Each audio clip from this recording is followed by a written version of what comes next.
श्री गणेशाय नमः।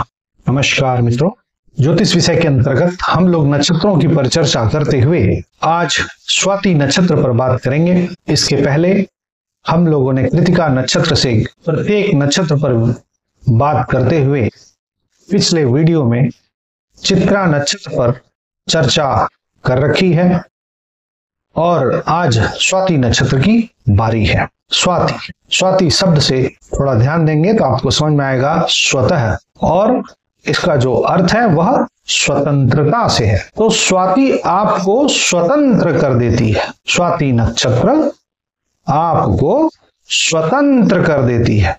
इस फ्रेज पर हम लोग आगे चर्चा करेंगे। स्वाति नक्षत्र राशि चक्र पर 186 अंश 40 कला से प्रारंभ होती है और 200 अंश जाती है। दूसरे शब्दों में आप कह सकते हैं कि यह तुला राशि में 6 अंश 40 कला से प्रारंभ होती है और 20 अंश तक इसका प्रसार है। स्वाति नक्षत्र एक शुभ नक्षत्र है। इस नक्षत्र में विवाह आदि मंगल कार्य होते हैं। सभी मंगल कार्य अच्छे से इस नक्षत्र में किए जाते हैं और यह एक स्त्री पुरुष के भेदों में स्त्री नक्षत्र है। इसके जो गुणधर्म है वह स्त्री के गुण से मिलते जुलते हैं। तो स्त्री के कौन से गुण? तो स्त्री के गुण में आता है सौम्यता, कोमलता, सुंदरता। तो यह सब जो गुणधर्म स्त्री के संबंध में समझे जाते हैं वो सारे गुणधर्म स्वाति नक्षत्र से भी समझे जाएंगे।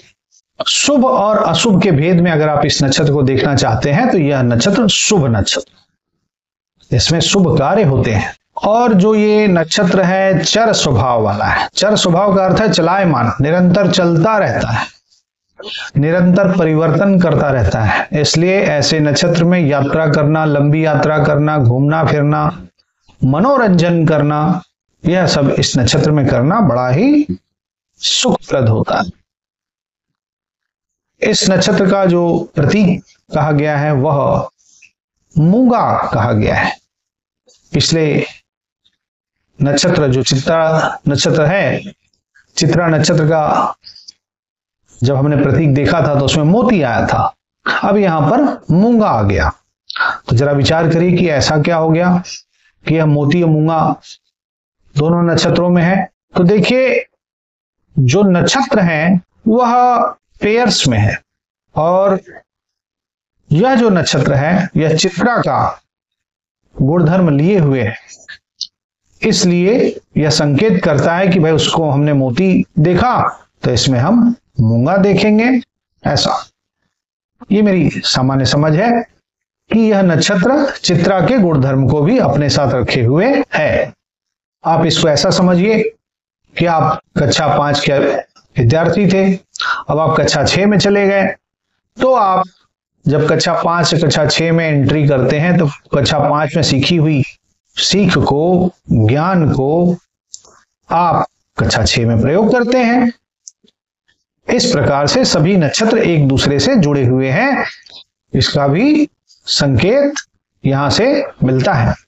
पौराणिक कथाओं में स्वाति नक्षत्र में हुई वर्षा की बूंद को बहुत पवित्र माना गया है और मेरी समझ से जो मैं समझ पाता हूं, जब सूर्य आर्द्रा नक्षत्र में हो और उस समय चंद्रमा यदि स्वाति नक्षत्र में आ जाए तो उस कालखंड में हुई वर्षा कल्याणकारी होती है, ऐसा भी मैं समझ पाता हूं। देवता, मनुष्य और राक्षस, इस संदर्भ में जब हम इस नक्षत्र को देखते हैं तो यह देव नक्षत्र की श्रेणी में आता है। देव नक्षत्र की श्रेणी में आने का तात्पर्य क्या है? तो जैसा कि हमने पिछले वीडियो में डिस्कस किया था वैसा ही बात यहां पर भी आएगी कि इस नक्षत्र के लोगों को अपनी इंद्रियों पर नियंत्रण करना चाहिए, अपने सुख प्राप्ति की वृत्ति पर, अपने भोग भोगने की प्रवृत्ति पर नियंत्रण करना चाहिए। उदाहरण स्वरूप, यदि किसी को बहुत ज्यादा मीठा खाना पसंद है तो मीठा उतना ही खाए जिससे कि वह रोगी न हो जाए। अत्यधिक मात्रा में वह मीठा खाएगा तो वह रोगी हो सकता है। यही चीज समझनी चाहिए हमें इस देव नक्षत्र के माध्यम से। और दूसरी बात यह भी समझ में आती है, चूंकि यह देवता है तो फिर यह देवता नक्षत्र है, तो फिर इसमें खूब सुख सुविधाएं संपन्नता प्रचुर मात्रा में भरी हुई हैं। यह नक्षत्र खूब सुख संपदा प्रचुर मात्रा में व्यक्ति को जीवन में प्रदान करता है। स्वाति नक्षत्र सौंदर्य प्रदायक, सुंदरता प्रदान करता है। सत रज तम के भेद में यदि हम स्वाति नक्षत्र को देखते हैं तो यह तामसिक हो जाता है। बड़ा ही विचित्र नक्षत्र है, देवगण का है और तामसिक भी है। अर्थात इस नक्षत्र के लोग यदि अपने पे नियंत्रण संयम आत्म संयम नहीं करेंगे तो तमस अर्थात अंधकार के अर्थात जड़त्व के शिकार हो जाएंगे। इसको दूसरे शब्दों में मैं कहूंगा कि यदि यह लोग अपना नियमन संयम नहीं करेंगे तो यह लोग आलस्य के प्रमाद के शिकार हो जाएंगे और आलस्य में इनका कल्याण नहीं होगा।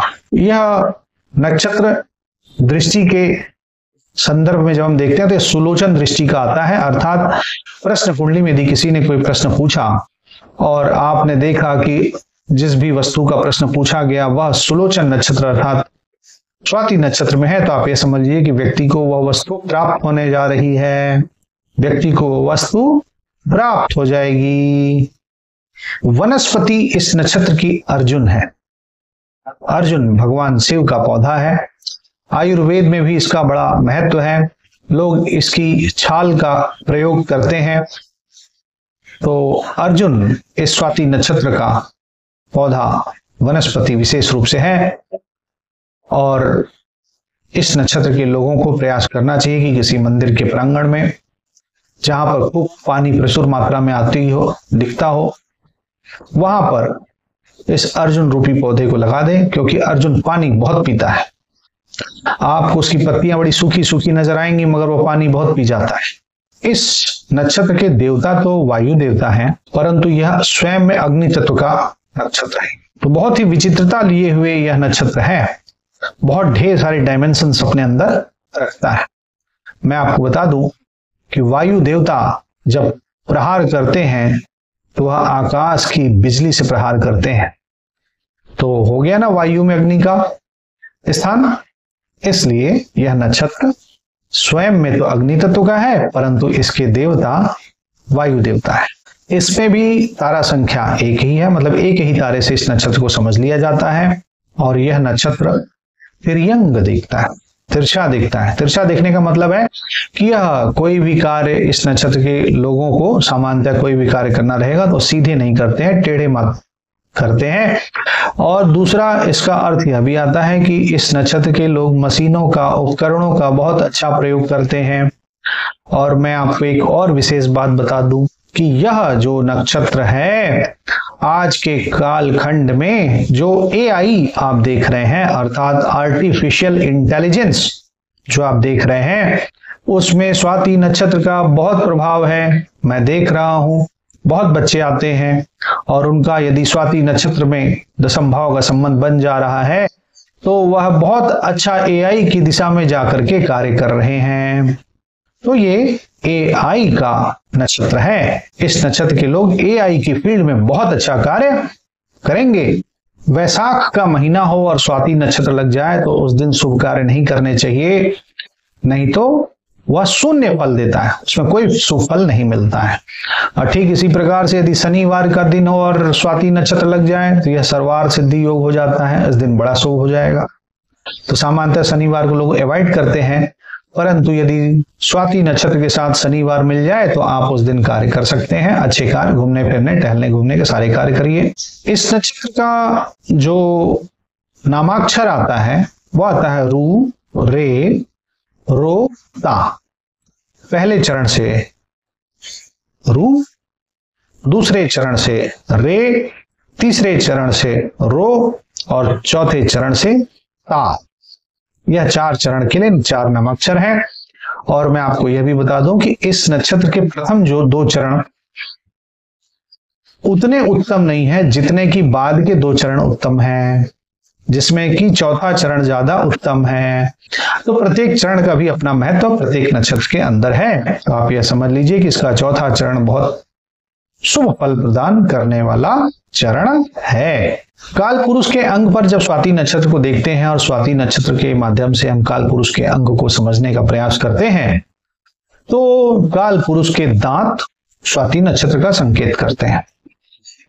स्वाति नक्षत्र काल पुरुष के दांत का संकेत करती है, पेट का संकेत करती है, सीना चेस्ट का भी संकेत करती है। और चूंकि स्वाति नक्षत्र के देवता वायुदेव हैं, तो यह समझ लीजिए कि शरीर के अंदर स्थित 72,000 नाड़ियों की शक्ति वायु देवता के पास है, तो उसमें भी स्वाति नक्षत्र का प्रभाव बनता है। सामान्यतः इस नक्षत्र के लोग वात रोगी या कफ रोगी होते हैं। अगर रोग के दृष्टिकोण से देखा जाए तो स्वाति नक्षत्र के पीड़ित होने पर लोगों को किडनी अर्थात गुर्दे से संबंधित कोई बीमारी पकड़ सकती है, मूत्राशय से संबंधित कोई बीमारी पकड़ सकती है, इसके साथ साथ त्वचा से संबंधित कोई बीमारी भी पकड़ सकती है। विशेष रूप से अगर स्वाति नक्षत्र विशेष रूप से पीड़ित रहेगा तो हो सकता है कि त्वचा का सेंस व्यक्ति में थोड़ा कम हो। ऐसा त्वचा एक प्रकार से स्पर्श का ज्ञान कराती है, तो हो सकता है कि पर्टिकुलर कभी कभी ऐसा भी व्यक्ति के जीवन में होगा जिसमें कि उसको सेंस ना हो पा रहा हो, ये एक बीमारी हो सकती है। स्वाति नक्षत्र के कारकत्व में पशु पक्षी, घोड़े, वाहन, तपस्वी, कुशल व्यापारी, व्यापार करना, कृषि भंडारण, सुनार, अभिनेता, नाटककार सभी लोग आते हैं। और आजकल के कालखंड में आप ये समझिए कि आर्टिफिशियल इंटेलिजेंस से संबंधित चीजें तो स्वाति नक्षत्र से विशेष रूप से जुड़ी हुई हैं। ऐसे लोग बहुत अच्छे इंजीनियर भी बनते हैं, ज्योतिषी भी बनते हैं और रक्षा के क्षेत्र में भी बहुत अच्छा कार्य करते हैं। स्वाति नक्षत्र के लोग बड़े बलवान, चंचल स्वभाव वाले, मुक्त, स्वच्छंद रहने वाले, आजाद रहने वाले, मुक्त विचार वाले, सुखी होते हैं और वात रोगी होते हैं। स्वाति नक्षत्र का व्यक्ति सामान्यतः अपनी इंद्रियों पर नियंत्रण रखने वाला, व्यापार करने वाला, दयालु और प्रिय बोलने वाला था। सॉफ्ट स्पोकन होते हैं, कड़ा शब्द नहीं बोलते हैं, बड़े ही मृदुभाषी होते हैं। और स्वाति नक्षत्र के लोग धर्म का आश्रय लेते हैं, सामान्यतः बड़े धार्मिक प्रवृत्ति के होते हैं। तो स्वाति नक्षत्र का व्यक्ति बड़ा ही यशस्वी होता है, चंचल होता है। और मैं आपको बताऊं कि यह लोग बड़े ही फास्ट लर्नर होते हैं, बड़ी तीव्र गति से चीजों को सीख लेते हैं, बड़े बुद्धिमान होते हैं। तो देखिए, स्वाति नक्षत्र को जब शाब्दिक अर्थ देखते हैं तो इसका दो विशेष अर्थ आता है। एक तलवार के रूप में आता है और दूसरा इसका स्वतंत्रता के रूप में आता है।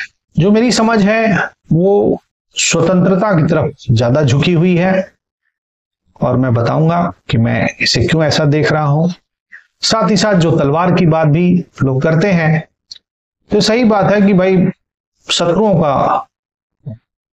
शत्रुओं से रक्षा करने की बात भी स्वाति नक्षत्र में कही गई है और शत्रुओं से रक्षा करने का कार्य तलवार करती है। इसलिए यह नक्षत्र संकेत करता है कि यह लोगों में शौर्य, बल प्रदान करता है और ऐसे लोग बहुत अच्छा तलवार चलाना जानते रहे होंगे। पहले के समय में स्वाति नक्षत्र के लोग बहुत अच्छा तलवार चलाने वाले रहते रहे होंगे। अब तो कोई तलवार चलाता नहीं है। तो स्वाति नक्षत्र का व्यक्ति वीर योद्धा होगा, क्योंकि वायु देवता का यह नक्षत्र है और वायु देवता बड़े बलवान है। ऐसा भी कहा गया है कि यदि स्वाति नक्षत्र में किसी कन्या का विवाह हो जाए तो उसको अपने ससुराल में इतना प्रेम मिलता है, इतना अच्छा लगता है अपना ससुराल, कि वह अपने पिता के घर भी वापस नहीं आना चाहती है। यह एक बड़ी विशेष बात है। तो देखिए, इन्हीं नक्षत्रों और ग्रहों के माध्यम से हम अपना कुछ उपाय भी कर सकते हैं। यदि आपने देखा कि किसी की कुंडली में वैवाहिक जीवन बड़ा ही डगमग डगमग दिख रहा है, तो उसको बोलिए कि भाई जब विवाह का नक्षत्र तय करना, विवाह का मुहूर्त तय करना, तो प्रयास करना कि स्वाति नक्षत्र में विवाह हो जाए। तो स्वाति नक्षत्र में जब विवाह हो जाता है तो सामान्यतः कन्या को अपने ससुराल में बहुत प्रेम मिलता है, बड़ा सम्मान मिलता है। यह नक्षत्र व्यक्ति को शत्रुओं से और कष्टों से पार करा देता है। ऐसी भी बात इस नक्षत्र के संदर्भ में कही जाती। और यह नक्षत्र बीज बोने वाला नक्षत्र है। अगर आपको बीज बोना है किसी गमले में, किसी खेत में, किसी वृक्ष का, तो स्वाति नक्षत्र में भी बो सकते हैं, वह भी आपको बहुत लाभ देगा। ऐसा बताया गया है कि जब वायु देवता आते हैं तो ऐसा कहा जाता है कि वायु देवता आ रहे हैं निष्ठया के साथ। निष्ठया शब्द जो है यहाँ पर स्वाति नक्षत्र के लिए प्रयुक्त होता है, यानी कि स्वाति नक्षत्र के माध्यम से हम यह देखते हैं कि वायु देवता भी आ रहे हैं, वायु देवता भी अपनी शक्ति प्रसारित कर रहे हैं। तो निश्चया शब्द का जब हम शाब्दिक अर्थ देखते हैं, ढूंढते हैं, तो निश्चयायते शब्द का शाब्दिक अर्थ जो मिलता है, जो मुझे लगता है कि इस संदर्भ में सही प्रयुक्त होता है, और इस निश्चयायते शब्द का जो शाब्दिक अर्थ मैं खोज पाया संस्कृत के शब्दकोशों में, तो उसका अर्थ आता है कि संघनन से चिपकना। संघनन, वाष्पन और संघनन आपने जान रखा है, विज्ञान में पढ़ा ही है, वाष्पन और संघनन। तो संघनन से चिपकना यानी कि वाष्प रूपी जल के कण अब पुनः बर्फ के रूप में जब बन जाते हैं तो उसको संघनन कहते हैं, यानी कि एक जगह पर आकर के जम गए। दूसरा अर्थ इसका आता है कि बढ़ना या एक साथ इकट्ठा होना। तो एक साथ इकट्ठा होना भी बात वही हो गई। तो जरा यह विज्ञान का भी विषय हो गया, मगर वायु देवता के शक्ति के बारे में यहाँ पे समझना पड़ेगा। और यहाँ पर यह समझ में आता है कि वायु देवता के बारे में जो यहाँ पे संकेत मिल रहा है, वह निर्वात की स्थिति में जो वायु अपना बल लगाता है, जो प्रेशर लगाता है, उसकी बात हो रही है। वायु बड़ा बलवान है, ऐसा कहा जाता है, वायु बड़ा बलवान है। अगर आप महाभारत की कहानी पर विचार करें तो युधिष्ठिर के बाद माता कुंती ने धर्म की रक्षा हो उसके लिए एक बलवान पुत्र की कामना किया, और उसके लिए उन्होंने पवन देवता से अपने लिए पुत्र मांगा। तो इसलिए बलवान है यह वायु, बल से युक्त है यह वायु। भगवान हनुमान जी भी, वह भी वायु पवन पुत्र है। तो इसलिए इसमें बल है, समस्त जगत का जो भी बल है वह वायु के माध्यम से दिखता है, जिसके कि आप एटमॉस्फेरिक प्रेशर कहते हैं। और यह वायु कुल 7 प्रकार की है, और हर एक प्रकार के अंदर 7-7 प्रकार हैं। इस प्रकार से कुल 49 प्रकार की वायु हो जाती है। इसीलिए एक स्थान पर आता है, चले मारुत 49, अर्थात हनुमान जी जब चले तो 49 मारुत के साथ, 49 प्रकार की वायु के साथ चल पड़े। तो 49 प्रकार, 49 टाइप ऑफ एयर की बात हमारे वैदिक ग्रंथों में है। यह बड़ा ही गहन है, इसको समझना चाहिए। और वायु देवता के स्वरूप को अच्छे से आप समझना चाहते हैं तो मैं आपको 2 ग्रंथों का रेफरेंस दूंगा। एक है, आप प्रश्नोपनिषद पढ़िए। प्रश्नोपनिषद में आपको वायु का महत्व पता चलेगा, जिसको कि हम प्राण के रूप में देखते हैं। और दूसरा, आप पंचदशी पढ़िए। पंचदशी में वायु की उत्पत्ति और गुणधर्म के बारे में ज्ञात होगा। तो यह दोनों ग्रंथ देखिए, जब भी ज्योतिष पढ़िए ना, तो आप सिर्फ ज्योतिष के ग्रंथों को पढ़ करके ज्योतिषी नहीं बन पाएंगे। अगर आपको ज्योतिष को पढ़ना है तो फिर आपको तत्व ज्ञान प्राप्त करना पड़ेगा, और तत्व ज्ञान के लिए उपनिषद को, प्रकरण ग्रंथों को पढ़ना पड़ेगा। और इसके लिए ही मैंने आपको 2 ग्रंथों का नाम आज दे दिया। आप इनको भी पढ़ें, तब आप देखेंगे कि आपका विजडम मल्टीप्लाइड फॉर्म में चारों दिशाओं में बढ़ जाएगा। तो मैंने आपके सामने स्वाति नक्षत्र की जो बेसिक प्रॉपर्टीज हैं वो तो बता दी। अब मेरे अपने विचार से स्वाति नक्षत्र का क्या बात बनती है, जो कि आप विशेष रूप से जानना चाहते हैं, जो इस चैनल की यूएसपी है कि मैं हर नक्षत्र के बारे में एक थॉट प्रोसेस आपके दिमाग में बैठाता हूं और उसको मैं एक स्टोरी के माध्यम से बताने का प्रयास करता हूं। तो देखिए, मेरे विचार से जब मैं स्वाति नक्षत्र पर विचार करता हूं तो मैं स्वाति का जो विशेष अर्थ है वह स्वतंत्रता से ग्रहण करता हूं।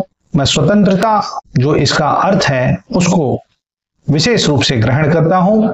यह नक्षत्र लोगों को स्वतंत्र रूप से जीवन यापन करने का प्रेरणा देता है। जैसा कि हमने देखा कि पिछले नक्षत्र में त्वष्टा सूर्य ने संतोष की भावना उत्पन्न की थी, लोगों को तुष्ट कर दिया था, अर्थात लोगों को संतुष्ट कर दिया था। तो उसी तुष्टि के बाद फिर व्यक्ति में स्वतंत्रता की भावना जागृत होती है और व्यक्ति स्वतंत्र होता है। अब वह किसी की बंधन में नहीं बंधता है। अच्छा, वायु को बांधिए, वायु भी नहीं बंधती है, वह फैलती है। वैसे ही यह बंधनों से मुक्त होने का नक्षत्र है। जब व्यक्ति को संतोष रूपी धन मिल जाता है चित्रा नक्षत्र में, तो फिर वह एक विशेष रूप की स्वतंत्रता का अनुभव करता है। और हमारे ग्रंथों में सच्चिद आनंद की बात की गई है। तो सच्चिद आनंद जो है वह स्वतंत्र व्यक्ति को ही प्राप्त होता है। जब तक आप बंधे हुए हैं तब तक आप उस सच्चिद आनंद को नहीं समझ सकते। इसलिए स्वतंत्रता पहली कंडीशन है। और मनुष्य के रूप में यह जो हमें जीवन मिला है, यह तो उस सच्चिद आनंद के अनुभव को प्राप्त करने के उद्देश्य से ही मिला है। यह आनंद की स्थिति सबको प्राप्त हो, यही मनुष्य जीवन का विशेष उद्देश्य होता है। और उसकी जो पहली सीढ़ी है वह स्वाति नक्षत्र क्रिएट करती है और वह आपको स्वतंत्र कर देती है। यदि यह नक्षत्र पीड़ित हो, इस नक्षत्र में पाप ग्रहों का प्रभाव ज्यादा आ जाए, तो कई बार व्यक्ति के जीवन में ऐसा हो जाता है कि उसके जीवन में जैसे कोई बिजली ही गिर गई हो। मेटाफोरिक फॉर्म में कह रहा हूं कि उसके जीवन में जैसे कोई बिजली ही गिर गई हो, कोई विशेष कष्ट आ जाता है और व्यक्ति उससे उठ नहीं पाता है।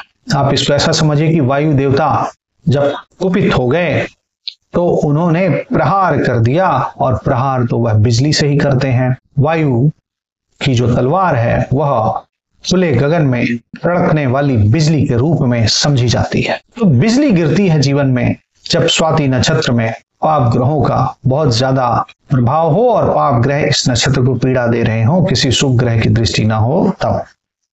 और बिजली कब गिरेगी? वह अचानक गिरेगी। मतलब जीवन में कुछ अचानक से उथल पुथल हो सकता है। इसलिए स्वाति नक्षत्र में यदि कोई ग्रह है तो उसको बहुत सावधानी से समझें और उसके कालखंड में कोई भी गलती ना करें। अपने स्तर से पूरा अच्छे से अच्छा प्रयास करें। तो सामान्यतः स्वाति नक्षत्र लोगों के जीवन में रूप देता है, सौंदर्य देता है, सुख देता है, समृद्धि देता है, शत्रुओं से रक्षा करता है, रोगों से रक्षा करता है और स्वतंत्रता प्रदान करता है। तो हमने आपको एक मेटाफोरिक स्टोरी पहले के नक्षत्र से सुनाना शुरू किया था, पुनर्वसु नक्षत्र से। तो अब उसी क्रम में और आगे बढ़िए। तो कैसे बढ़ेंगे? तो आपको देखना है, समझना है कि पुनर्वसु नक्षत्र में एक आत्मा को यह शरीर मिला, और पुष्य नक्षत्र में इस शरीर को पुष्टता मिली। आश्लेषा में यह शरीर मां के शरीर से पृथक हुआ। मघा नक्षत्र में इसको एक परिवार मिला, परिवार का संस्कार मिला।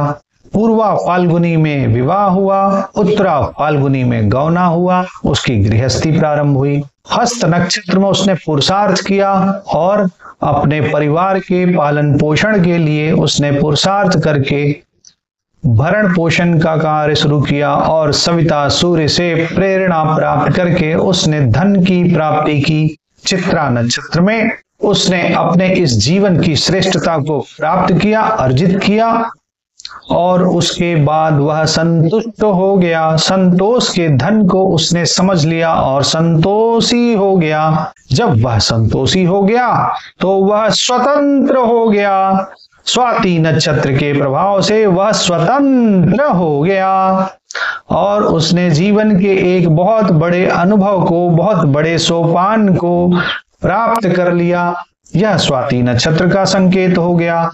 तो देखिए, हमने सभी नक्षत्रों को क्रमबद्ध रूप में एक मनुष्य के जीवन में किस प्रकार से यह नक्षत्र कार्य कर रहे हैं और इनके अंदर हमारे दृष्टा ऋषि मुनियों ने किस प्रकार से जीवन की पहेली को देखा, समझा और अपने समाज के लोगों के जीवन को किस प्रकार से उसी प्रकृति के संतुलन को समझते हुए उसी रूप में समन्वित किया।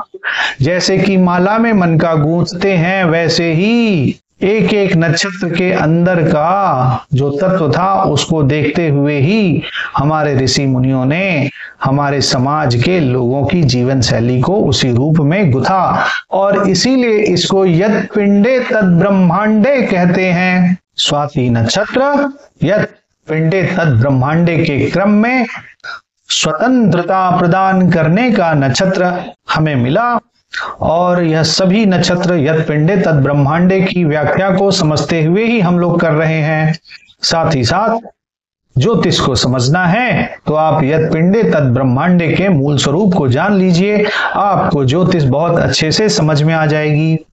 तो मैं आज स्वाति नक्षत्र पर इतनी ही सी बात कहते हुए आज अपनी वाणी को विराम देता हूं। मैं आगे आपके समक्ष और भी नक्षत्रों पर गहरे विजडम के साथ आपके समक्ष इन नक्षत्रों का ज्ञान प्रस्तुत करूंगा, परंतु मेरे द्वारा अपलोड किया हुआ वीडियो आपको तब मिलेगा जब आप सब्सक्राइब किए रहेंगे।